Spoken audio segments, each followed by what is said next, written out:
hoje eu estou aqui com a Juliana Bley, psicóloga do trabalho. Nós estamos nesse trabalho de falar sobre novas visões de segurança aqui no canal. Então, se vocês tiverem dúvidas aí em outros vídeos, se vocês puderem se inscrever aí, compartilhar essas ideias. A Juliana é uma amiga que eu conheci aí há pouco tempo, num grupo que nós formamos no LinkedIn para falar sobre essas novas visões de segurança 2, segurança psicológica, HOP e tudo mais. E vocês vão conhecê-la e com certeza, assim como eu, vão adorar, porque ela tem muito a contribuir com a gente aí. Ju, eu queria que se você pudesse se apresentar, falar como que você começou e como que você chegou aí no ponto que você se encontra hoje, falar do seu livro também, que eu li, gostei muito. Sim, tá bom. Obrigada pelo convite, né? Foi bem especial, assim, esse grupo que está se formando para falar de novas possibilidades de segurança. Me chama muito, porque é algo que, para mim, também tem me tocado, tenho estudado e acho que a gente precisa muito poder ampliar e avançar nesse campo, né? Então, eu sou psicóloga clínica e do trabalho, né? Eu trabalho nas duas áreas. É engraçado que com os meus clientes de clínica, quando eu digo que eu trabalho com indústrias de risco, elas falam, nossa, o que que tem a ver? E quando eu vou nas empresas e falo, eu também atendo no consultório, eles falam, nossa, mas o que que tem a ver? E quando a gente entra no campo da psicologia e das abordagens que sustentam o meu trabalho, a gente vai ver que as duas coisas, eu faço a mesma coisa nos dois lugares, só que com ferramentas diferentes, né? Mas a visão é a mesma. Então, eu comecei já desde a faculdade a entrar em contato com o tema, primeiro como qualidade de vida no trabalho, nos anos 90, né?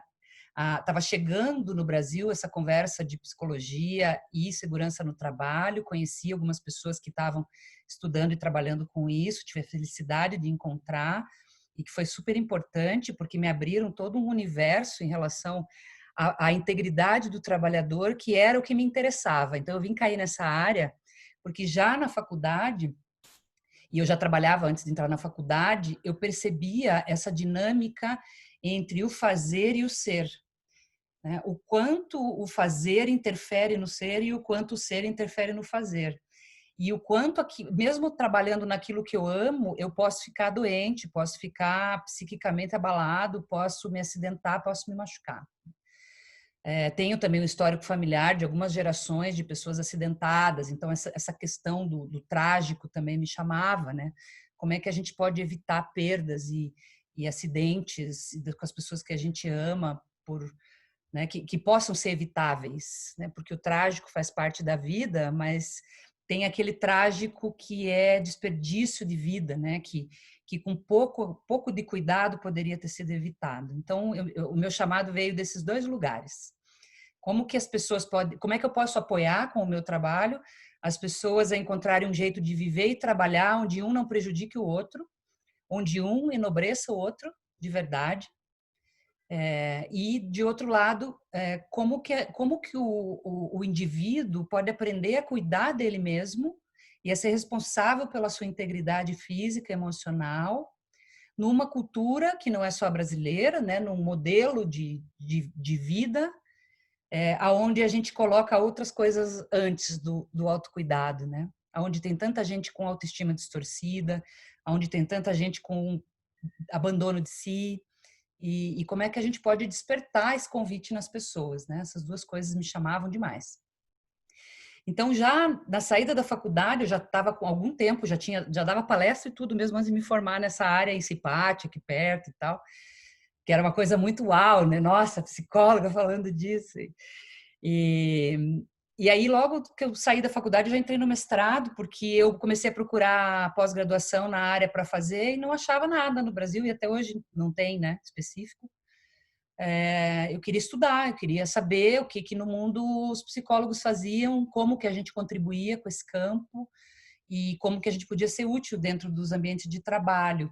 E com esse grupo de pessoas que eu encontrei, que uma parte trabalhava com qualidade de vida, já em indústrias, e outra parte trabalhava com psicologia aplicada à segurança, já em indústrias, eu acabei entrando junto com eles nesse processo, em alguns projetos, e foi incrível, aprendi muito nesse momento e muito experimentando, né?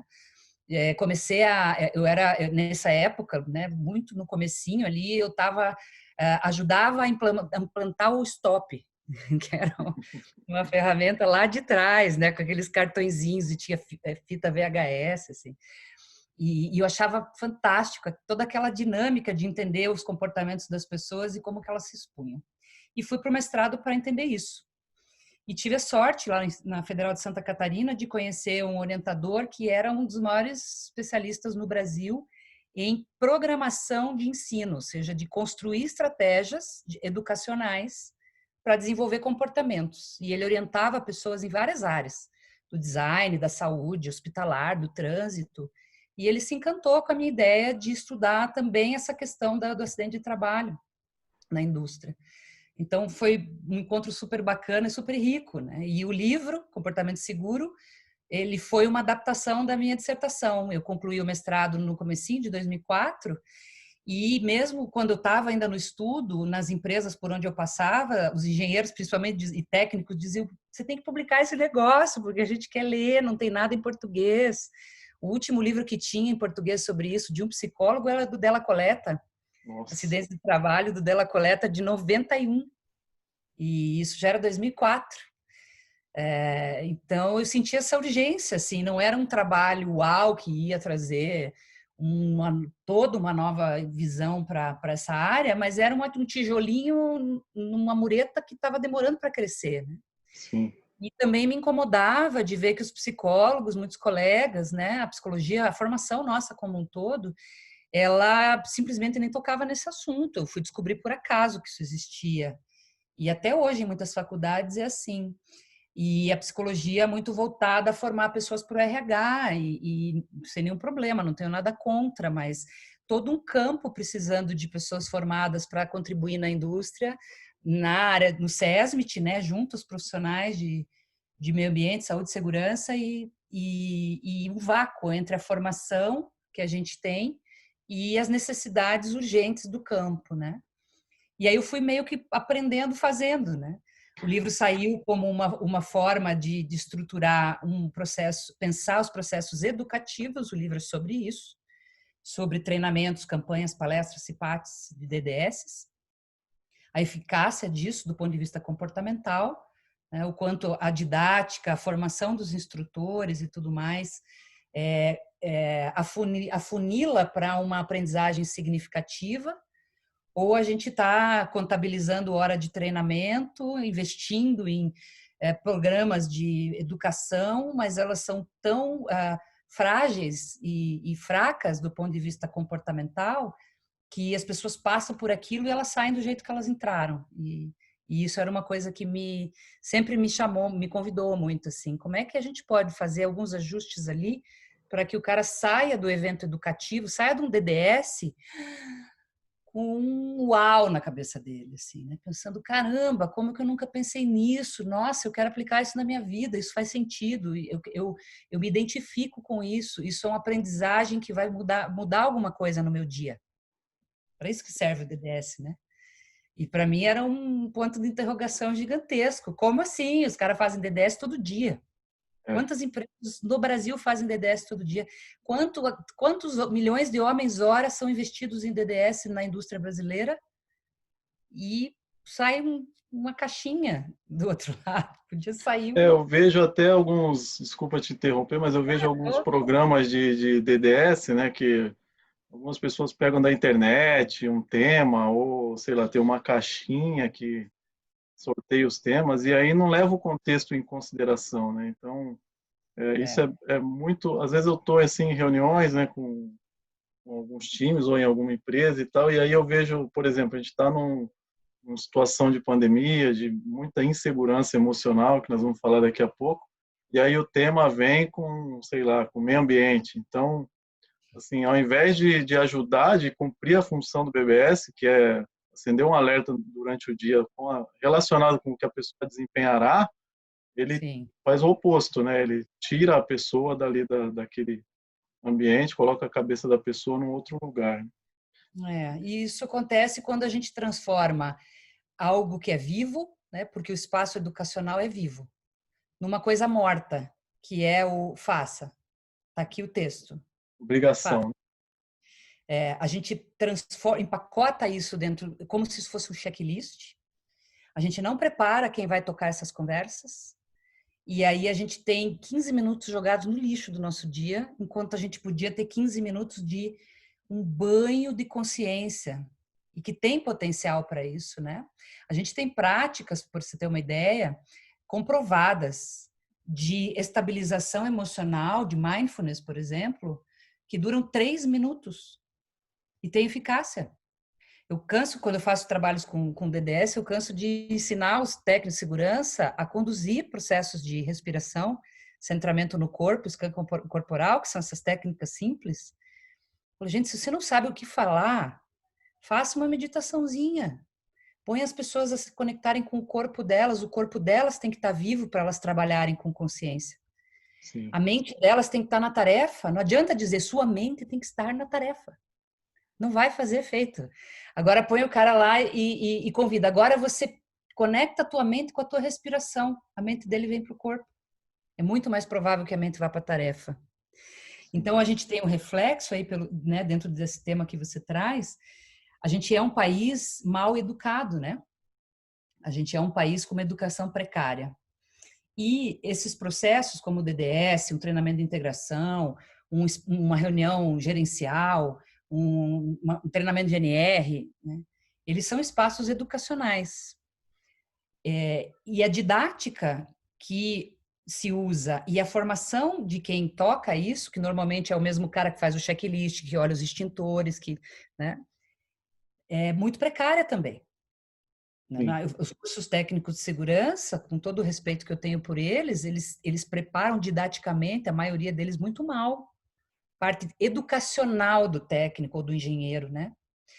Esse cara é um educador, assim como alguém que trabalha em RH é um educador, um gestor de qualidade é um educador, um cara que trabalha com compliance é um educador, porque ele precisa trabalhar a questão dos hábitos, dos costumes, do modelo mental das pessoas para o resultado aparecer. Não adianta ele botar a parte técnica toda em ordem se ele não for capaz de influenciar a forma de pensar, sentir e agir das pessoas que estão dentro do tema dele. E aí o que Eu a gente... tô lembrando de mim aqui, né, que eu fiz técnico em segurança milhares de anos atrás, né? E em nenhum momento isso foi trazido para nós assim, e eu fiz num lugar bom, que eu não vou falar aqui, né, porque não quero influenciar ninguém. Mas o curso em nenhum momento tratou essa ideia de, por exemplo, uma coisa que eu colocaria, né, aprendizagem de adulto. Como é que eu faço um adulto aprender? O adulto aprende diferente da criança e tal, né? E os cursos em geral, eles são muito voltados para aquela visão policialesca, né? De você vai ter que fazer outras pessoas cumprirem algo, né? E aí você precisa saber o que precisa ser cumprido para cobrar deles para que eles cumpram. E as novas visões, que é o que a gente tem trazido, são totalmente o oposto, né? Engajar as pessoas, envolver, contar com a colaboração deles. Como é que a gente consegue melhorar os nossos profissionais para que eles colaborem com essa tarefa árdua de se envolver no resto da empresa? É uma resposta um pouco complexa, eu vou colocando coisas aqui e você vai me interrompendo, tá? Então, lá esse era um dos objetivos da minha pesquisa que gerou o livro, que era ver qual era a qualificação didática daqueles palestrantes de CIPAT, daqueles caras que tocavam DDS, que na imensa maioria das vezes são supervisores, não são nem técnicos. Ou seja, são leigos ensinando uma coisa que nem eles aprenderam direito, né? Sem nenhuma metodologia. O que eles recebem? Uma ficha. E aí, o que eles fazem com essa ficha? Lê. Leem. E leem. E aí, a gente, voltando na história de que nós somos um país mal educado, no sentido da qualidade, a gente acredita que informar é a mesma coisa que educar. Sim. Eu informei você que você não pode passar essa linha. Se você passar, eu vou lá e vou te punir. Ou eu vou dizer que você não é comprometido. Isso. Agora, informar e educar são duas coisas muito diferentes. Informar é como se educar fosse uma escada, informar é o primeiro degrau da escada. Mas a boa parte dos nossos espaços educacionais em segurança param aí. Eu te informo. Aí eu te informo, te informo, te informo. E aí eu vou falar com o técnico que faz isso, ele acha que o problema é falta de tema. É, verdade. E essa é a visão que ele tem. Acabou o meu Então, livro aqui, eu não tenho mais o que falar. então acabou meu livro. Aí começa esse compartilhamento na internet, 1.500 temas para DDS, blá, blá, blá, né? Tudo bem, não tenho nada contra. Mas ninguém olha para a forma, Sim, olha para o conteúdo. E esse é o mesmo buraco onde o nosso ensino, não só de adultos, mas também de crianças e adolescentes no Brasil, ainda está. A gente olha para o conteúdo e acha que isso o Darcy Ribeiro nos anos 70 chamava de teoria da vacinação educacional. A gente chega lá, inocula a informação na pessoa e ela sai dali mudada. E pronto, basta uma vez. Não vai acontecer. Então, tem um primeiro passo que eu vejo, assim, né, e uma primeira necessidade, que é o profissional de segurança acordar para isso. Eu sou um educador. Eu passo boa parte do meu dia tentando influenciar o comportamento das pessoas, tentando educar a liderança da minha empresa de que segurança precisa ser um valor, tentando educar os meus diretores, ou seja, ele educa para baixo, ele educa para o lado e ele educa para cima, né? Olha que desafio. sim, Ele não educa só a turma do chão de fábrica, né? O pessoal da operação, o pessoal, os terceiros. Ele educa os pares. Ele educa gerente, às vezes. E ele educa também a alta cúpula, em alguns momentos que ele tem oportunidade, quando a alta cúpula está disponível para isso, está intencionada nessa direção. Então, ele precisa se preparar para isso. Né? Ele sim. precisa entender de didática. Aí, o que o pessoal faz? Curso de oratória. Muito bom. Oratória é muito legal. Eu adoro também.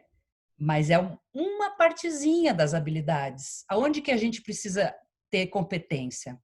No correto levantamento das necessidades de aprendizagem. Muito raro isso acontecer na área de segurança. Ou vem DNR, ou a empresa comprou um pacote de alguma consultoria e vai implementar, ou alguém viu, foi num curso não sei aonde e quer copiar. Mas e esse aprendiz que está lá na ponta, ele precisa aprender o quê? Para sair do lugar que ele está, de consciência, para ir para o próximo. Isso é levantamento de necessidade. Então, eu não vou transformar pessoas que até ontem nunca ouviram falar de EPI em ninjas da segurança em um ano. A curva de aprendizagem está muito alta, a rampa está muito alta. Então, eu preciso ver onde é que eles estão e olhar os 3 próximos passos de competências, habilidades e atitudes e programar momentos onde essas pessoas vão passar por experiências que podem transformar essas competências. Considerando que alguns aprendem mais rápido, outros mais devagar. Alguns aprendem escutando, outros aprendem jogando, outros aprendem assistindo, outros levam muito mais tempo para abrir mão de velhos hábitos, tem mais resistência, porque as pessoas são pessoas, né? E quando você tem lá 3.000 pessoas para desenvolver numa competência de segurança, isso se torna uma coisa um pouco complexa. Então, eu tenho um levantamento de necessidades, que eu preciso ser competente como técnico, como gestor, como área, e se eu não for, eu preciso buscar quem seja, talvez o próprio RH, área de treinamento, para fazer um levantamento criterioso do que precisa ser aprendido, quem são os aprendizes, quais as limitações que ele tem. Te dar só um exemplo rapidinho, antes de ir para as próximas etapas. Eu já tive algumas empresas que tinham uma grande quantidade de pessoas analfabetas mesmo, assim, e que tinham uma dificuldade de ler uma frase. E Nossa, aí o pessoal da segurança dizia, não, aqui a gente não consegue ir muito longe porque o pessoal não sabe ler. Tá, mas o que isso impede? Mas eles não conseguem ler procedimento, placa, padrão. Ué, desenha, faz código, faz símbolo, dê palestra na CIPAT deles com um monte de contando historinha com um monte de símbolo. Eles entenderam tudo. Então, uma pessoa que não sabe ler 30 páginas de procedimento, ela não é uma pessoa que é inacessível para aprender sobre boas práticas de segurança. É a gente, como educador, que precisa ir onde esse cara está e desenvolver métodos adequados para essa pessoa. Se eu tenho um grupo com um índice alto de analfabetismo funcional, pessoas com dificuldade de interpretação, por exemplo, eu não vou fazer procedimento escrito. Eu não vou fazer 30 páginas de apostila num treinamento. tem uma frase do Einstein que diz que se eu te ensino algo e você não aprende, ou se eu falo e você não entende, a culpa é minha, né? Eu que tenho que me Então, fazer claro para você entender dentro das suas limitações. Né?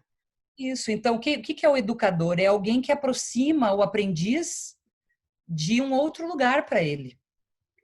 E aí essa aproximação precisa ser adequada ao aprendiz e não ao professor. Ela precisa ser adequada onde o aprendiz está e não onde eu queria que ele estivesse. Então, o que mais acontece, o pessoal que eu acabo apoiando em processo de aprendizagem e tal, do SESMITs, né? Às vezes chegam uns mensagens no meu WhatsApp dizendo assim, eu não sei mais o que fazer, porque tem uns meia dúzia de líderes na minha empresa que eu já falei, já conversei, e eles viram as costas e fazem tudo igual. Eu acho que eles têm algum problema, me ajude. E eu falo, olha, eu adoraria pregar para os convertidos, é ótimo Pescar no fazer, aquário. né? É ótimo fazer um workshop sobre cultura de segurança para os gerentes que já gostam de cultura de segurança. Agora o desafio é como é que você vai usar as tuas melhores ferramentas e principalmente a tua melhor empatia para ir no mundo desse cara e entender por que segurança não interessa para esse cara. Ele não viu vantagem nisso ainda. Mas a gente fica lá da nossa salinha tacando pedra no cara e dizendo, aquele gestor, aquele supervisor. Mas eu não vou para o lugar dele para entender o código de valores dele, o modelo mental dele. Eu não me adapto à linguagem dele. Eu quero que ele venha porque os outros já vieram. Sim. Então, a gente tem essa distância entre o aprendiz e o lugar que a gente quer que eles cheguem. Esse é um ponto. Outro ponto, a gente precisa ser capaz de estruturar programas de educação continuada, trilhas com multicanais. A gente tem treinamentos que são obrigatórios, a gente tem eventos que a gente cria, tem CIPAT, tem Semana da Saúde, tem negocinho interno lá que manda pop-up no computador do cara, tem o aplicativo, tem o YouTube, tem live. Então, essas coisas todas, elas podem ganhar uma coerência. E elas podem estar assentadas em cima de um bom levantamento. Então, a imensa maioria das vezes, ao longo desses 20 anos que eu entrei numa indústria, quando fui olhar a parte educacional, as pessoas ensinavam o que elas achavam que as pessoas deviam aprender, e está tudo bem. Mas não era o que aquelas pessoas de fato queriam e nem o que elas precisavam. E aí a gente investe, tem todo um investimento em eventos, campanhas, e faz o cara ir em live, faz o cara assistir isso, assistir aquilo e tal, que está desconectado da realidade da pessoa. E isso explica a ineficiência e a ineficácia de muitas estratégias educacionais.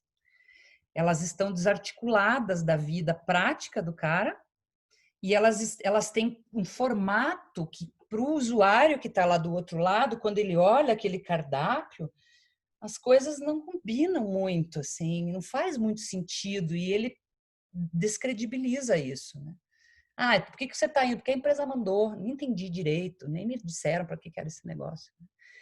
Então, a estruturação de uma forma de pensar a educação, na minha concepção, né, e eu não sou dona da verdade, é só um ângulo, né, olhando como educadora e como psicóloga, é tarefa do SESMIT se tornar competente em criar bons planos educacionais de longo prazo para toda essa população. Tem alguns eventos que são para a empresa inteira, tem algumas situações que são dirigidas só para uma área. Tem algumas coisas que podem ser inseridas em outros programas que já estão funcionando. E tem horas que você tem que deixar o cara trabalhar, porque o cara tem 150 e-mails na caixa dele, o cara tem um monte de gente buzinando ele, que tem a qualidade atrás dele, tem o compliance atrás dele, tem a área comercial atrás dele. Então, Sim. A gente peca muito pelo excesso, muita redundância de informação, de segurança. Isso é uma crítica que eu faço porque a gente acha que algo é mais importante porque é mais falado, né? E, às vezes eu vejo ineficácia em treinamentos e aí, como a pessoa que ministrou o treinamento ela é mais influente do que a que recebeu, a maioria das vezes, se a pessoa não entendeu, ele repete o treinamento, como se a pessoa, não, esse cara não entendeu nada, vamos dar de novo esse treinamento. Ele em nenhum momento ele faz uma autocrítica de pensar, pô, será que eu não passei de uma forma que fosse mais compreensível e tal, né? E aí uma das coisas... né? Então, eles nem conversam, né? Entra, faz o treinamento, sai e não tem... Que dificuldades você tem? Se você pegar os caras mais incríveis que escrevem sobre segurança hoje, que tem, para mim, as visões mais avançadas, tá lá no livro deles, né? Andrew Sharman, From Zero to Accident, né? Ou From Accident to Zero, não me lembro. Accident to Zero. Ele fala assim, por que você não senta com a pessoa e pergunta o que atrapalha ele em botar tudo que ele sabe sobre segurança em prática? Olha que pergunta incrível, cara. Todos os da Nova Visão, eles pregam isso, né? Que você tem que envolver. Eu lembro muito da Carmen, né? Que ela fala do Hofstede, né? De Isso. distância de poder, né? Isso daí é um dos nossos principais problemas nas organizações, é isso. A gente distancia muito o cara que Uhum, faz do cara que planeja, e aí uhum. quando dá errado, o cara planeja de novo e o que faz continua lá no escuro. E Então, isso além disso, a história dos silos, né? cada um no seu quadrado ali, né? Isso que eu ia te perguntar agora, você já até deu a deixa, né? A área de segurança é uma das áreas que menos inova, né, Ju? A gente É. vê vários programas aí no RH, programas até agora na pandemia, né? Programas de envolvimento, engajamento. Eu Uhum, via, teve uma época que era uma febre de escape room, aí o pessoal chamava todo mundo. E aí o sim. RH tem dia para trabalhar em casa, outras áreas, cada área faz uma coisa nova, né? Muda uma ferramenta. E a área de segurança é bem travada, a que menos inova, né? Isso tem alguma explicação assim, psicológica? É a ânsia por manter controle? É o medo de deixar as pessoas se distanciarem? Eu, assim, até a gente estava conversando um pouco sobre isso, né? Eu não posso falar em nome da área de segurança hard, porque eu me sinto uma colaboradora, eu me sinto parte, né, de um ambiente multidisciplinar, mas eu não tenho essa vivência da segurança raiz, né, todo dia. Eu já passei muito tempo fixa em empresas e tal, mas eu não sou uma técnica de segurança, né? Então, eu não tenho esse lugar, não me sinto nesse lugar de fala. O que eu consigo enxergar? Te dar um exemplo prático. Nessa questão que a gente fala das pessoas, né? Eu não chego para a pessoa perguntar como que eu posso ajudar ela como área de segurança a ela fazer mais segurança. Eu convoco ela para um treinamento.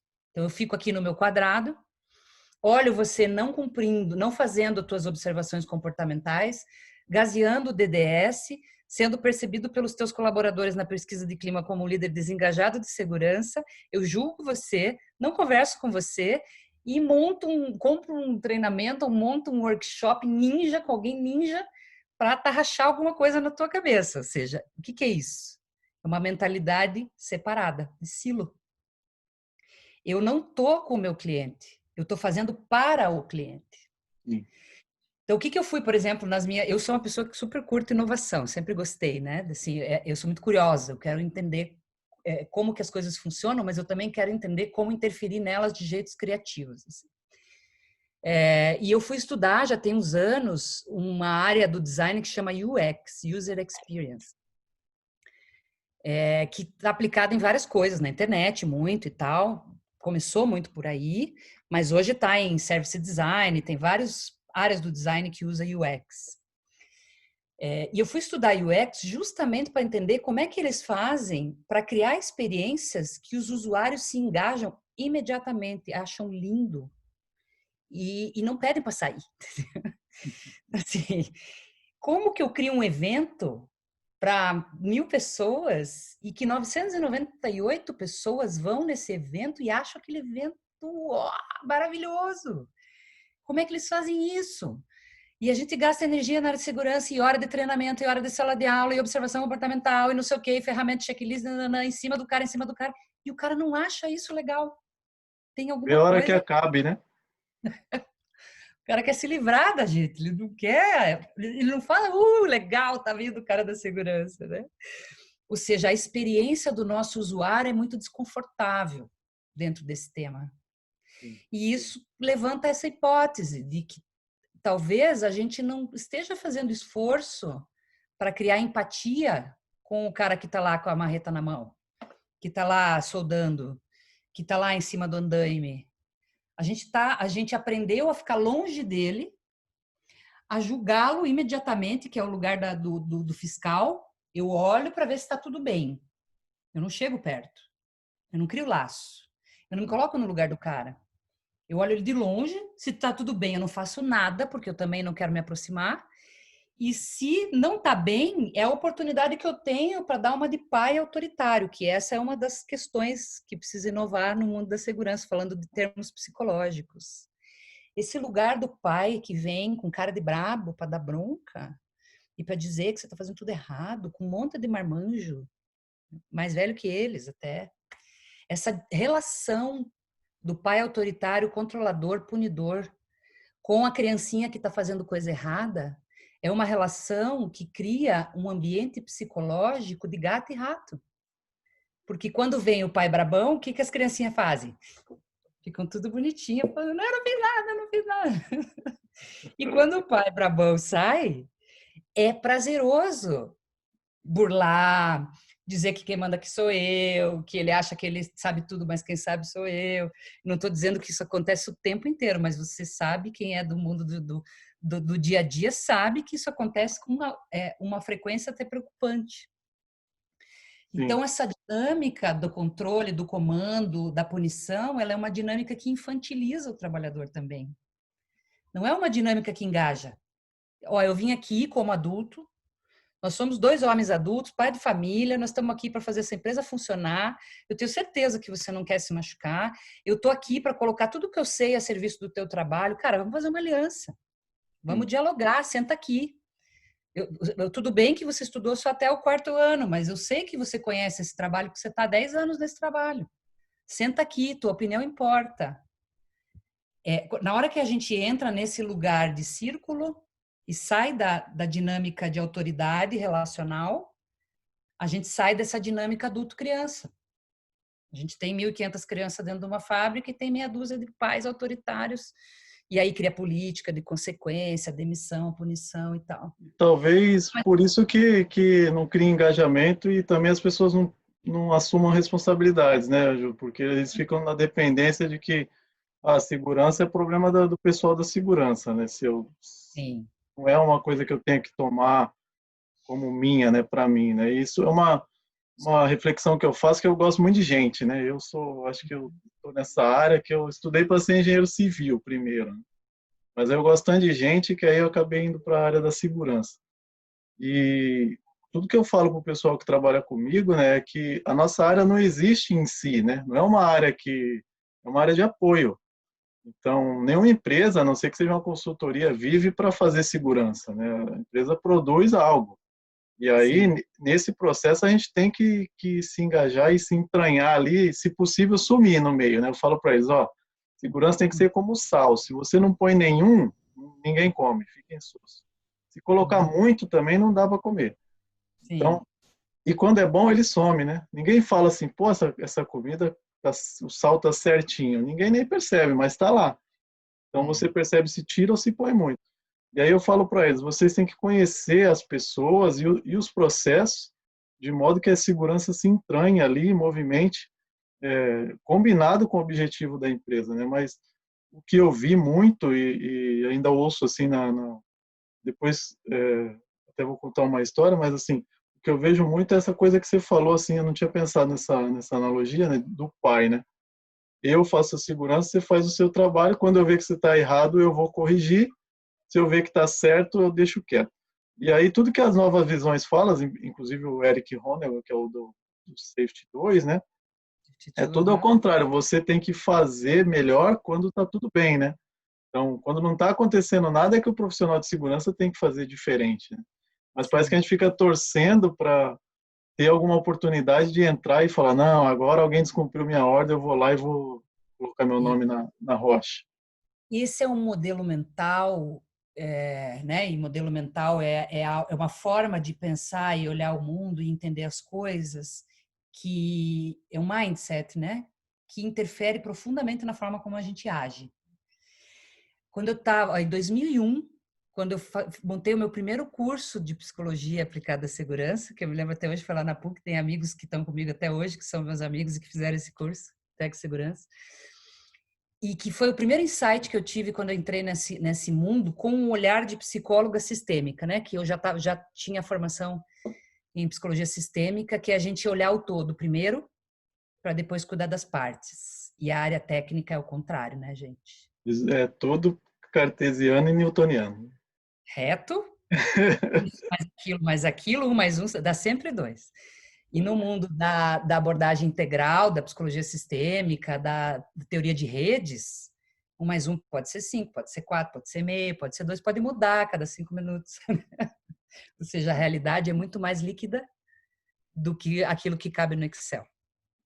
O primeiro insight que eu tive, e eu tenho até hoje, eu acho que até vou postar esse slide, eu tenho esse slide desse meu primeiro curso lá de 2000, que o primeiro insight que eu tive foi assim, caramba, eu fiquei, sei lá, um ano dentro de uma indústria, todos os dias falando com técnicos, com engenheiros, com operadores, gente experiente que tem os melhores sistemas de segurança e comportamento do mundo, e em nenhum momento alguém falou sobre construir bons parâmetros de segurança.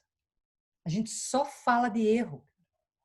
Sim. A gente só trata erro. Até as tabelinhas de observação comportamental só tem ato inseguro, só tem comportamentos inadequados, não tem os bons. Eu fico indignada com isso. E quando o cara faz tudo certo, e aí? Não, aí é o chefe dele.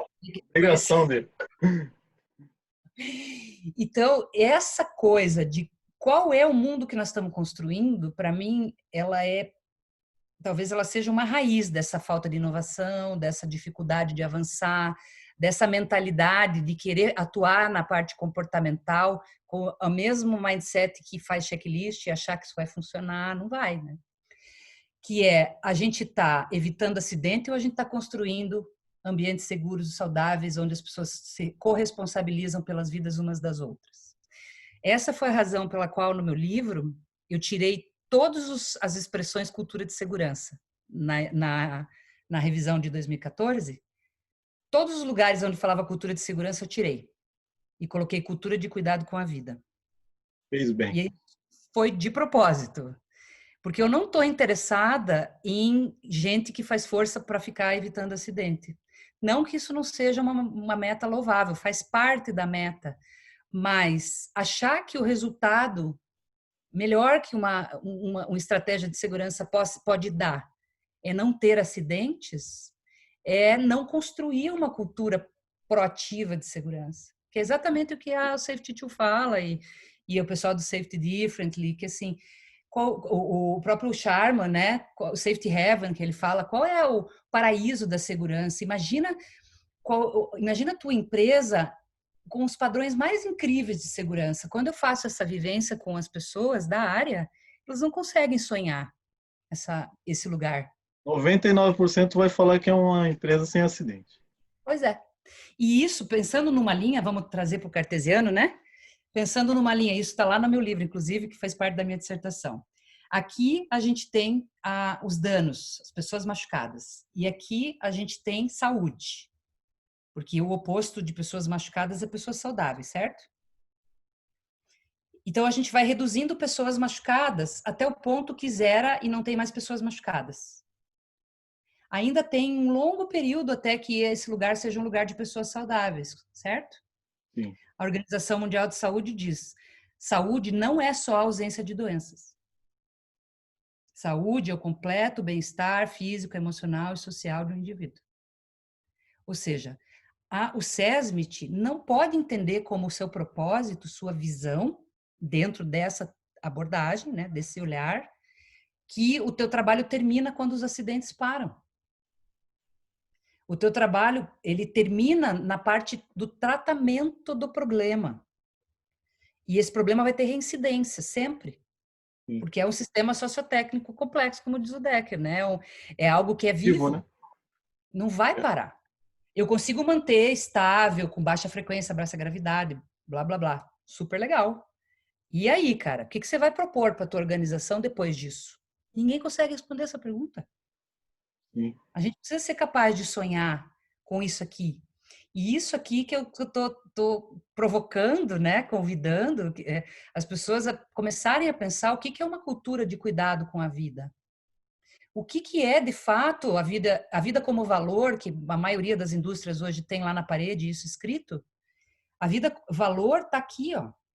Não é só, eu não matei ninguém hoje. Super legal.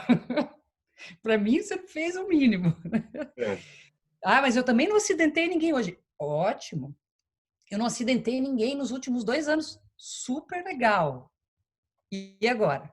Até porque, né, Ju, a ausência de acidente não quer dizer necessariamente presença de segurança, né? Às vezes, assim como o complexo e o impensado vem para o mal, né, para causar acidente, ele 99% das vezes dá certo e nada acontece, né?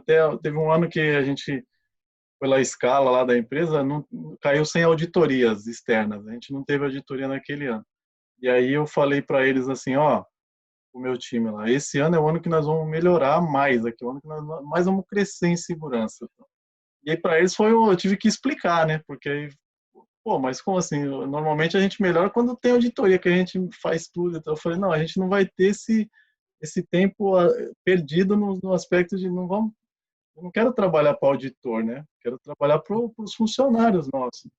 E aí Aquilo até que é. falei para eles, um gerente me ligou de vendas e aí falou assim, Hugo, eu tô com um cliente importantíssimo aqui na linha, cara, e ele quer auditar a empresa, eu tô te ligando para a gente ver qual dia que ele pode. Eu falei, se der tempo, manda hoje ainda. Aí ele falou assim, mas como, cara? Eu falei assim, rapaz, se eu deixo que o meu trabalhador que está aqui todo dia, que eu conheço, sei o nome, sei onde mora, venha trabalhar, se eu confio que a empresa é segura ao ponto de deixar o cara entrar na fábrica, por que eu não deixaria alguém vir vê-lo só trabalhando? Então, no dia que você Exato. me ligar e eu te pedir mais dias para deixar alguém vir aqui, pode mandar embora. Exatamente. E nesse ponto me dá um grande alívio quando eu começo a ouvir os profissionais da área falarem sobre resiliência, né, sobre ambiente resiliente, sobre segurança de processo, começar a enxergar que o verdadeiro trabalho de um profissional do cuidado é manter os altos níveis de cuidado. É a mesma coisa com a saúde do seu corpo. Ah, eu não estou doente, então estou ótimo. Meus exames estão super bem, então estou ótimo. Ah, mas o que você come, né? Quantas horas você dorme? Como é que tá as tuas relações pessoais? Como é que tá a tua vida emocional? Como é que tá a tua realização, tua vida financeira, tua vida espiritual? Isso é construir qualidade de vida. Não é só não ter conta para pagar e não estar doente. Ninguém da minha família está doente, então tá Ju, tudo e ótimo. agora você puxou um assunto aí que a gente está chegando aqui, se direcionando para o final, que eu não posso deixar de abordar, né? Que você escreveu um artigo aí que eu achei primoroso sobre como lidar com situações de morte, né? Ou pela Covid, algum colega da empresa faleceu e aí os que ficaram, né? Como é que Uhum. a gente lida com isso, ou os parentes e tal, né? E eu vou contar Sim. até uma história minha aqui, pessoal, que o meu pai, ele tem 62 anos, e aí ele estava com sintoma, com tosse muito ruim e tal, e aí eu falei, pai, vai fazer o exame que pode ser Covid. Ele, não, mas eu não tive contato com ninguém, tal, tal, tal. Resultado, foi lá, fez o exame, constatou Covid e ficou internado 4 dias. E esses Nossa. 4 dias foram os dias mais longos da minha vida, porque a minha mãe tem alguns problemas, né? De hipertensão e tal, e a gente estava muito preocupado com ela. E aí os dois ficaram juntos uns tempos, né? Uns 3 ou 4 dias antes dele ir para o hospital, que aí no começo achou que era gripe e tal. E aí eu tinha muita fé assim que ele fosse sair de lá e tal, né? Fazia minhas orações e tal. E aí eu até lembro do Nietzsche, né? Que fala que o nosso inconsciente é um mar no escuro e uma lanterna é o consciente. Onde a lanterna acende é onde você pensa ali, né? Mas a imensidão do que você não controla, né? É muito maior. E de vez em quando eu me pegava, minha lanterna acendia assim, pô, se meu pai falecer, eu não vou conseguir ir ao enterro, enterrá-lo com dignidade, eu não vou conseguir deixar minha mãe ir, que é o pior, né, porque é um risco muito grande para ela. Sim. E assim, eu controlava, boa parte do tempo eu ficava otimista e assim, ele não tinha nada, nenhuma comorbidade. Hum. Mas quando eu me distraía, o pensamento já voava para lá. Pô, e se não correr tudo como você espera que ocorra, né? E aí eu Uhum. faço a pergunta para você, né? Tem muita gente que está trabalhando, né? Algumas empresas definiram algumas atividades como essenciais, Sim. mas esses caras, eles têm uma vida fora da empresa e eles conhecem gente que teve dificuldade, gente que morreu, ou alguém morreu no time mesmo, né? E eles têm que ir trabalhar, e tenho certeza que a lanterninha deles corre quando se distrai, corre para pensamentos ruins, né? E aí acho que Sim. muito do que você escreveu no artigo lá, queria que você falasse um pouco de como Sim, como os profissionais podem, as empresas, né, não sei, independente da área, podem ajudar nisso. legal você falar nisso, né? O SESMIT, né, a área de HSE, o RH e a empresa como um todo, ela é responsável por cuidar da vida das pessoas enquanto elas estão lá dentro, mas vida não significa só a vida corpórea, né? A vida psíquica também faz parte do pacote. E isso é algo que, por tradição, as áreas nem sabem muito bem como lidar com isso, né? A gente vem de uma história, de um histórico de que a gente contrata o corpo da pessoa para trabalhar, né? O braço. A gente não Bem, contrata o resto. Então, deixe seus problemas do lado de fora. Se você tiver mal, se a esposa, não sei o trabalho quê, braçal, né? Até o nome diz, né? né? Nosso país escravocrata tem várias tradições inconscientes que estão vivas até hoje aí nos corredores de empresas super chiques. E esse não cuidado com a vida psíquica daquele corpo é algo que está chegando ao fim, né? Não só pela pandemia, mas porque a gente já vem com um avanço muito grande de processos emocionais que estão aparecendo nos ambientes de trabalho e em decorrência do trabalho, né? A gente já estava com uma previsão da Organização Mundial de Saúde que em 2020 depressão ia ser uma das principais causas de afastamento do trabalho no mundo. Isso não é Covid. Que não é frescura, nem é doença de rico, viu? Não, é CDF, o cara derruba mesmo. Né? E aí o cara pode estar com o corpo saudável, não ter se acidentado, mas ele tem um acidente psicológico, vamos dizer assim, né? Ele tem uma fratura na psique dele e ele vai precisar ser reorganizado. Então, quando você está num time de trabalho e você perde alguém, né? Eu já acompanhei, já fiz esse processo de fazer grupos e times que perderam colegas por acidente fatal também, já tive essa oportunidade. Às vezes até alguns socorreram a pessoa na hora, então tem toda uma memória traumática, tem todo um processo de estresse pós-traumático que pode acontecer também com algumas pessoas, né? É, a gente tem uma fratura emocional em boa parte daquelas pessoas. Ah, mas tem gente que tá super bem. Olha o cara, alguém morreu da equipe dele, mas ele tá bem, ele vem trabalhar, ele não reclama, ele não chora, ele não tá com cara triste. A gente não pode esquecer que os ambientes industriais, principalmente, são ambientes bastante masculinos. Muito E na machista. nossa cultura, a gente tem o man in the box, né? A masculinidade que foi construída para não mostrar emoção e para nem saber que está sentindo ela, muitas vezes. Homem não Então, chora, né?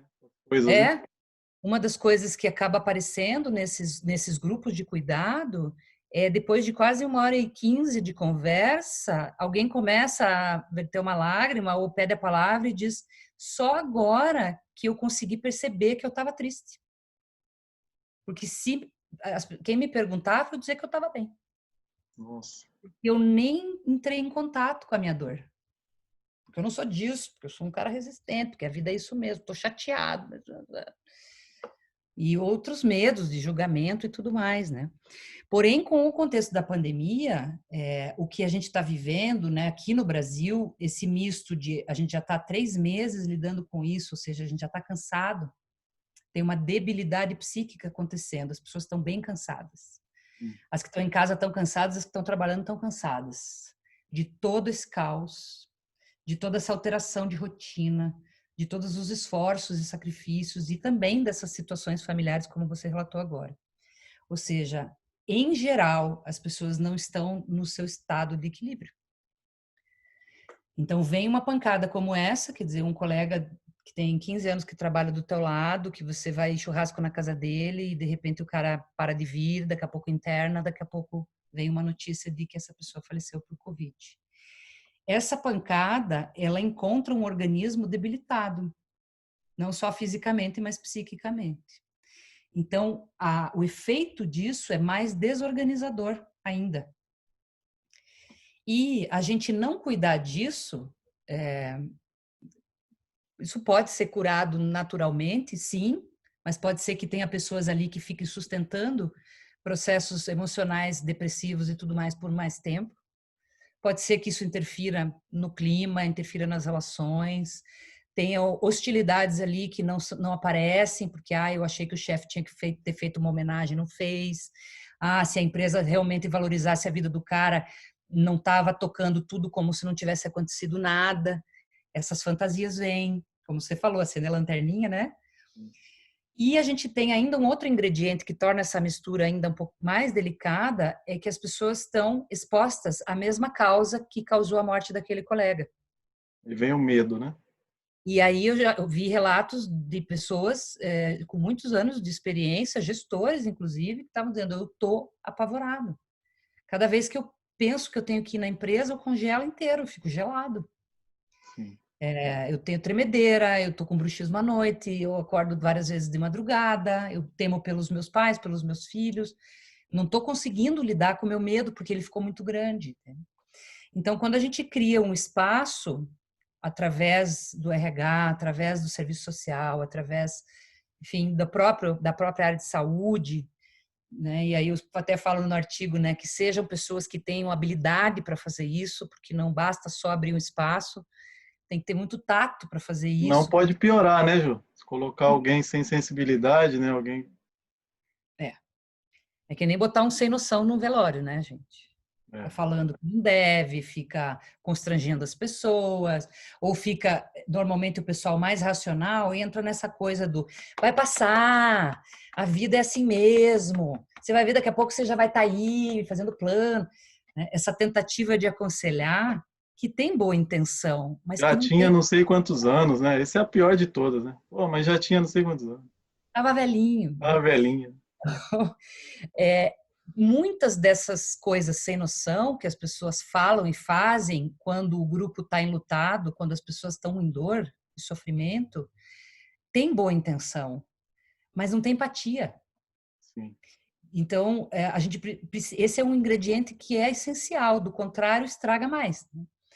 Mas, assim, de você criar um ambiente seguro onde as pessoas possam sentar, olhar umas para as outras, mesmo que dentro de um ambiente como esse, virtual, né?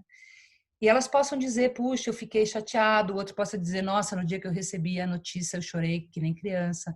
Aí o outro diz, todos os dias eu sonho com ele. Daí o outro diz, nossa, eu não estou conseguindo passar perto da sala dele porque eu vejo as coisas dele lá em cima, não tenho coragem de entrar. Aí vem o outro e fala, eu nem convivia muito com ele, mas a fotinho dele estava ali no painel da escala da semana e eu estava fazendo o DDS, eu olhei a foto, me deu uma coisa ruim, eu fui lá, tirei, eu quero entregar para a família. A gente precisava fazer uma cerimônia porque não deu para a gente não pôde ir no velório. Então esse espaço para o grupo lidar com a dor, falar sobre a Isso dor. que eu ia te perguntar e você até me ajudou a lembrar, né? O fato de não ter o ritual, né, que encerra a passagem da pessoa, acho que prorroga o sofrimento também, né? Acho que essa é Sim, uma ideia excelente de você, nem que seja virtualmente, né, mas sei lá, pensar em alguma coisa que possa dar por encerrado ali, porque eu fico pensando, por exemplo, se acontece com alguém que já está trabalhando em casa desde março, por exemplo.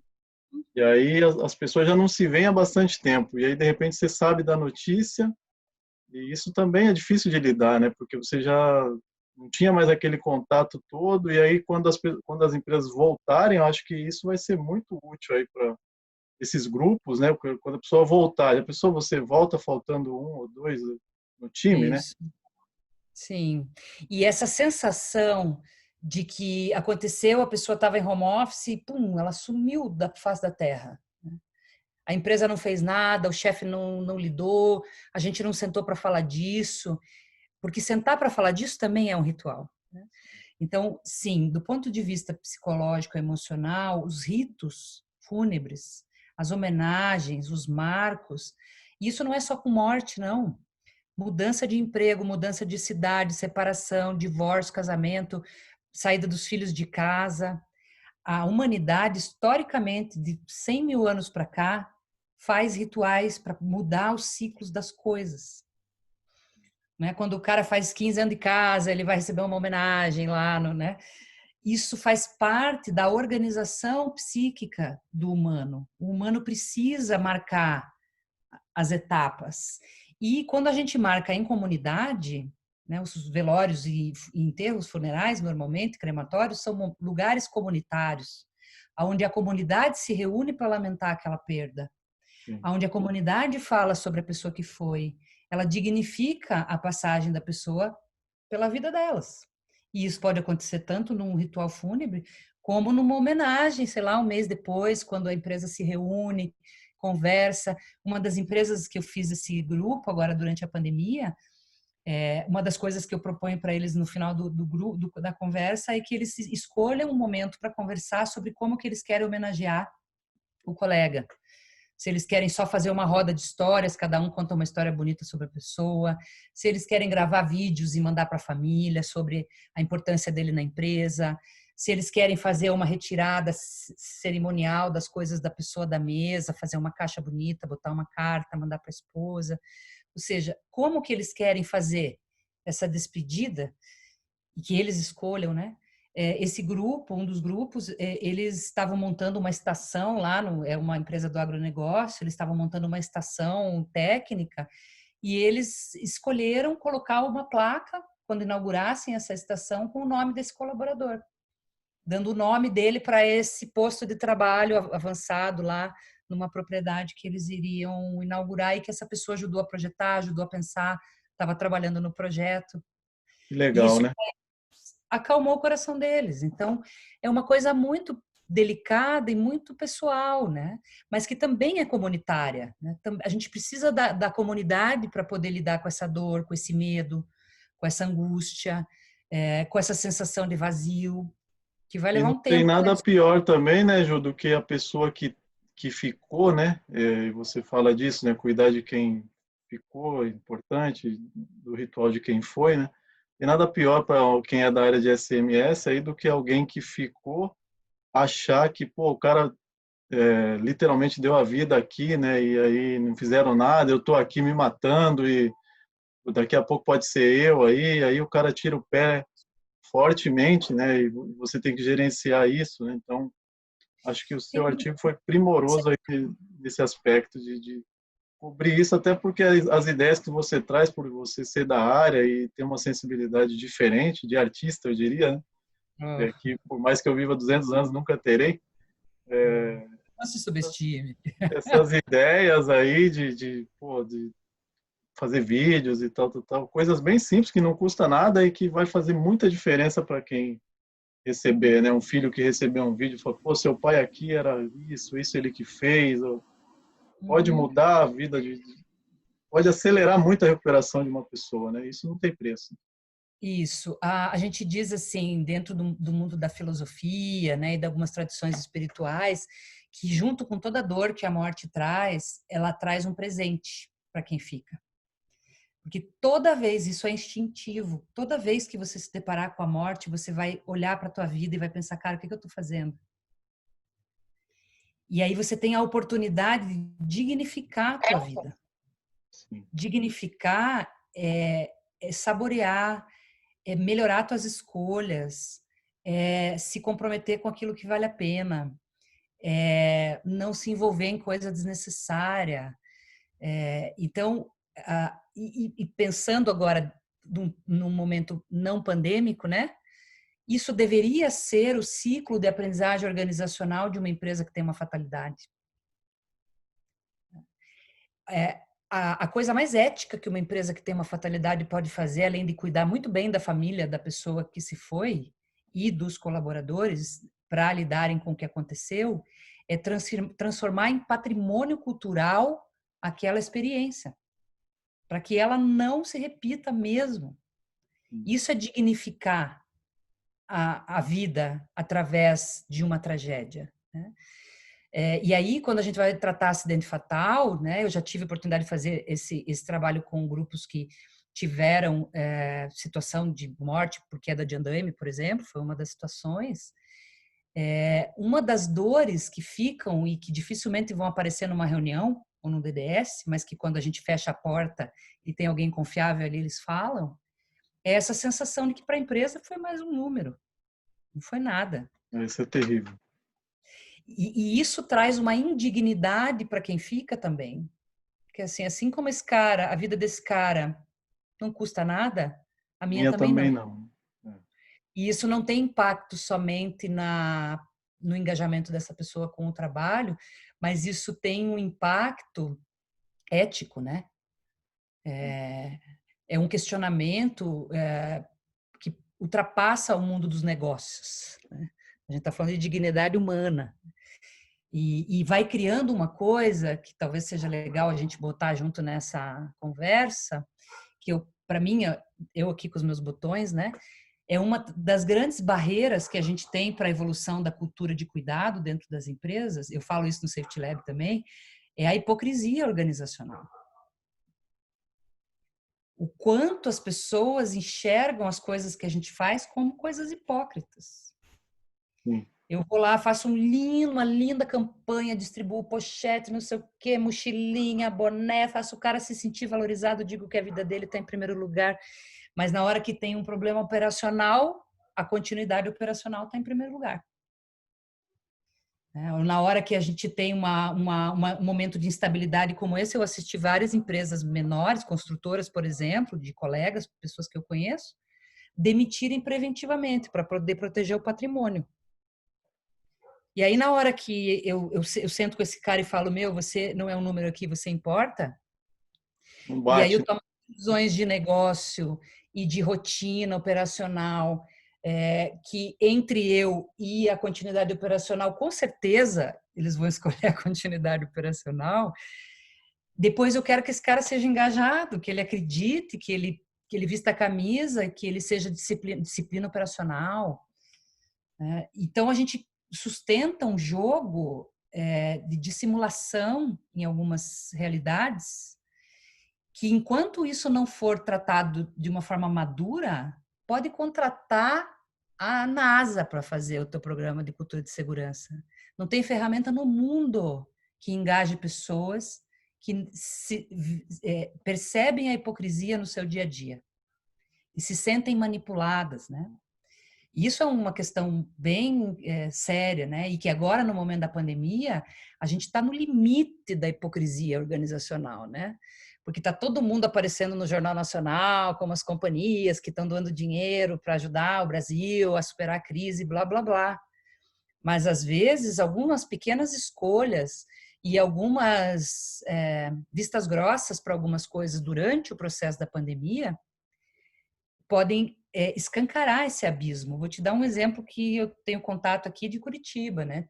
Uma empresa de manufatura que que está sustentando a produção, porque é das atividades essenciais, e tem terceiro turno, tem mulheres no terceiro turno, e tem mulheres que passam a noite acordada numa linha de produção, elas chegam de manhã em casa, elas não têm ninguém para cuidar dos filhos, elas têm 3, 4 crianças em casa que não vão para a escola, que não tem com quem deixar. Então, ela limpa, cozinha, faz homeschooling, ajuda as crianças a estudar, não sei o quê, aparta a briga e dorme em pé, 15 minutinhos aqui, 15 minutinhos ali. E essa mulher, daqui a pouco, 10 horas da noite, vai pegar um ônibus e vai para a empresa. E aí vai dormir em pé na linha de produção. Então, esse olhar do usuário, né? Do de novo, né? UX. Sistêmico e holístico, né? Tem que ver o todo, né? Sim, como que a gente lida com isso? Aqui e agora, não é no dia que o mundo deixar de ser patriarcal e os homens assumirem sua responsabilidade em relação aos filhos, as mulheres não se sobrecarregarem com o trabalho doméstico. Não é em 2045, é Hoje tem, agora. hoje ainda se der. Essa pessoa vai se machucar na linha. E aí os iluminados vão dizer que ela não teve percepção de risco, que qualquer coisa desse tipo, assim, né? Entra na pele dessa pessoa, né? Vai para o lugar dela, senta com ela, ouve a realidade dela. Não ia deixar essa empresa mais pobre liberar do trabalho com remuneração as pessoas que estão nessa condição, ou colocarem elas em outras condições, ou criarem um auxílio, enfim, não sei, qualquer coisa que pudesse tornar a vida dessa pessoa um pouco mais digna. Empatia, né? Eu até, falando sobre isso, né, critiquei uma atitude de uma empresa que demitiu algumas pessoas, cortou o salário de outras, e aí anunciou uma doação de não sei quanto.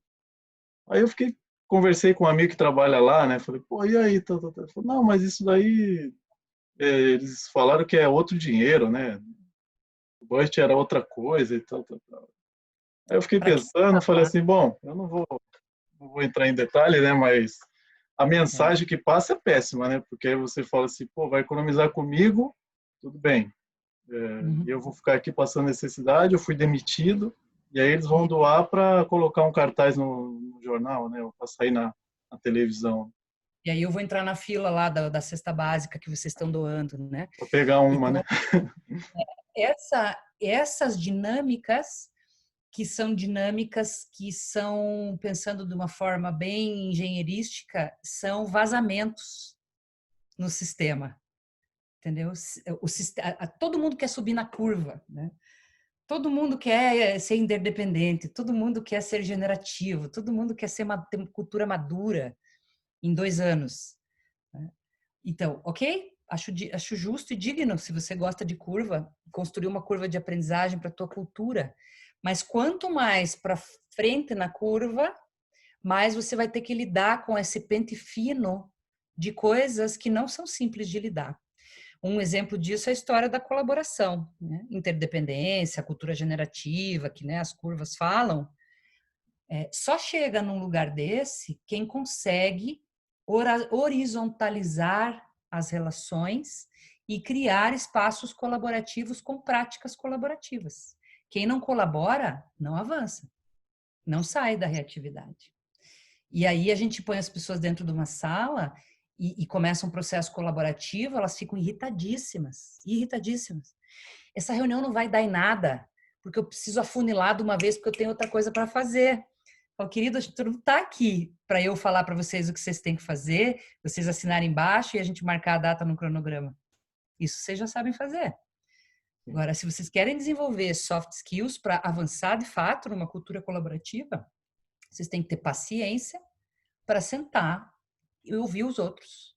Ouvir a pessoa que você acha que não sabe nada, ouvir um cara leigo, ouvir alguém da outra área sobre a mesma coisa, divergir, ser capaz de divergir sem brigar, ser capaz de escutar diferentes ângulos, ser capaz de investir tempo e energia em construir, co-criar uma solução. Isso é safety tool, né? Isso Lógico. é nossas Pura. visões. E para fazer isso é muito músculo. Sim. E aí, se você está atolado de reunião, checklist para fazer e um monte de ferramenta para entregar, porque vai aparecer no teu dashboard, que horas que você vai aprender a fazer isso? Que horas você vai inovar de verdade? Então, como a gente falava, né, a dificuldade da área de segurança de inovar passa também por estar muito atolado dentro dos seus próprios processos, que ele mesmo cria para controlar os seus próprios processos, o controle do controle, né? Coisas para controlar os outros e uma dificuldade talvez de olhar para fora, né? Nós somos uma área técnica e isso eu vejo que é uma coisa que dá super orgulho para muitas pessoas. Super legal. Na psicologia eu também sou super técnica, mas você também é um parceiro de negócio. Para mim hoje, Sesmit é um business partner. Sim. Precisa ser capaz de apoiar o negócio. E apoiar o negócio não é só fazer sair caixa no final da linha. Apoiar o negócio é apoiar a liderança a conseguir pensar formas melhores, mais ágeis, mais simples e mais empáticas de fazer as coisas acontecerem com segurança. É relacionamento, não é ferramenta. Tem que Então, gostar de gente. Eu sempre falo que quem trabalha nessa área tem que gostar de gente. Ô, Ju, a gente está chegando no final aqui, ó. Queria te agradecer muito pelo tempo, pela aula. E queria imagina. que você, por favor, falasse onde as pessoas podem te encontrar, para você ajudar de alguma forma aí, falar da sua empresa, do serviço que você tem prestado, ainda consegue fazer aí mesmo que à distância. Sim, te agradeço pelo convite, adorei, né? E acho que essa troca é muito bacana, a gente aprende, eu aprendo muito com vocês também. Quanto mais convivo, né, com esse olhar, com essa visão lá do dia a dia, isso também enriquece muito a minha prática. Então, o meu site é www.julianablay.com.br, ali tem um geral das coisas que eu tenho feito. Eu não tenho mais um trabalho, né, de consultoria robusta, de projeto, ferramenta. Eu escolhi me posicionar já de alguns anos para cá de uma outra maneira, né, como uma facilitadora, como uma apoiadora eventual para processos de aprendizagem. Então, como uma consultora independente, né, o meu foco hoje é palestras, workshops e eventos de aprendizagem. Eu estou bem focada nisso. E entendo também que essas questões como construir grupos, espaços de apoio emocional, a próprio trabalho com investigação de acidentes, eventualmente participo de alguns comitês para ajudar a construir metodologia de trabalho do grupo, não metodologia de análise, né? Mas como que esse grupo vai trabalhar esse processo de aprendizagem organizacional, esse processo, tudo que envolve o processo de aprendizagem e prevenção é algo que faz meu coração bater, né? E aí tenho trabalhado também, né, desenvolvi o projeto já tem mais de um ano, que se chama Safety Lab, que é um evento, um espaço de aprendizagem. Eu digo sempre que não é um curso, né, é uma UX, é uma experiência, especificamente focado para ensinar os profissionais de segurança, gestão e área operacional a se tornarem educadores, né? Então, desenvolverem ferramentas, capacidades, habilidades, enxergarem um caminho de educação continuada para se autodesenvolverem como educadores de segurança. Eu sinto que essa é a minha missão nesse momento da minha vida, é fomentar a educação dentro da área de segurança. Isso é a minha paixão. Beleza, Ju, muito obrigado. Pessoal, vou deixar os contatos da Ju na descrição do vídeo aqui, vou deixar o link do site e, se possível, o link aí de alguma documento aí do Safety Lab, que é maravilhoso, vocês precisam conhecer, com certeza vai ajudá-los aí. Ju, obrigado, se cuida aí, beijão, até a próxima. Você também, muito grata, uma ótima noite para você, até a próxima conversa. Obrigada, gente.